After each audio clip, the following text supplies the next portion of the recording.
ابن عساکر حضرت انس رضی اللہ تعالی عنہ سے روایت لائے ہیں،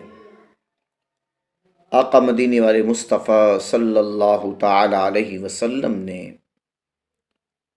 حضرت حسان سے ارشاد فرمایا کہ حسان، هل قلت فی ابی بکر شیئا، کیا میرے یار غار کی شان میں بھی کچھ اشعار آپ نے لکھے ہیں؟ قال نعم، حضرت حسان رضی اللہ عنہ نے فرمایا ہاں اے مدنی تاجدار صلی اللہ علیہ وسلم۔ قال من، کون سے اشعار آپ نے لکھے ہیں؟ وانا اسمع، میں سننا چاہتا ہوں۔ چنانچہ حضرت حسان رضی اللہ تعالی عنہ نے آقا مدینے والے مصطفیٰ صلی اللہ علیہ وسلم کی خواہش پر حضرت سیدنا صدیق اکبر رضی اللہ تعالی عنہ کی شان میں اشعار کہے۔ ثانی اثنین فی الغار المنیف وقد طاف العدو به اذ صاعد الجبلا وكان حب رسول الله قد علموا من البرية لم يعدل به رجلا۔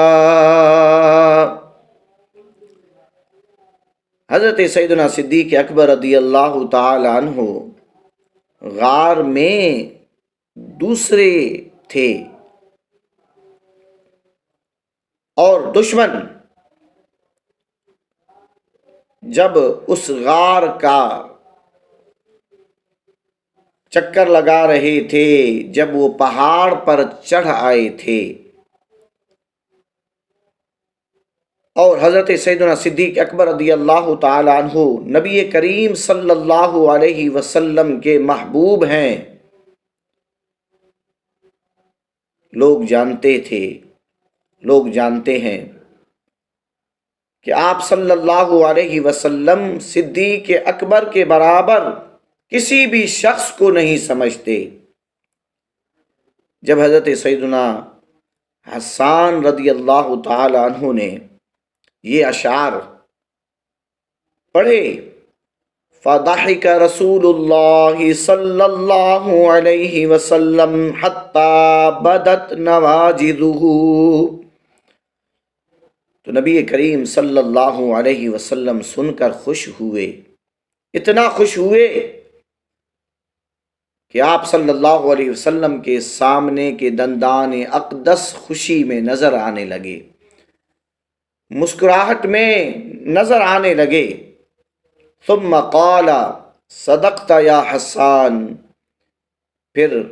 آپ صلی اللہ علیہ وسلم نے فرمایا حسان، آپ نے صدیق اکبر کی شان میں جو اشعار کہے وہ بالکل صحیح ہیں، حق پر مبنی ہیں، سچ ہیں۔ ہوا کما قلتا، ہاں ابو بکر واقعی میری بارگاہ میں ایسے ہی ہیں جیسا کہ آپ نے کہا۔ اللہ تبارک و تعالی ہمیں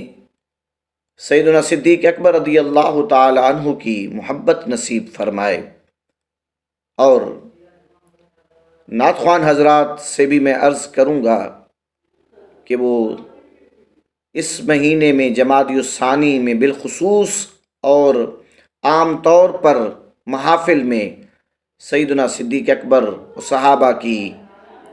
منقبتیں ضرور پڑھا کریں، تاکہ اللہ و رسول کی بارگاہ میں مقبول ہو جائیں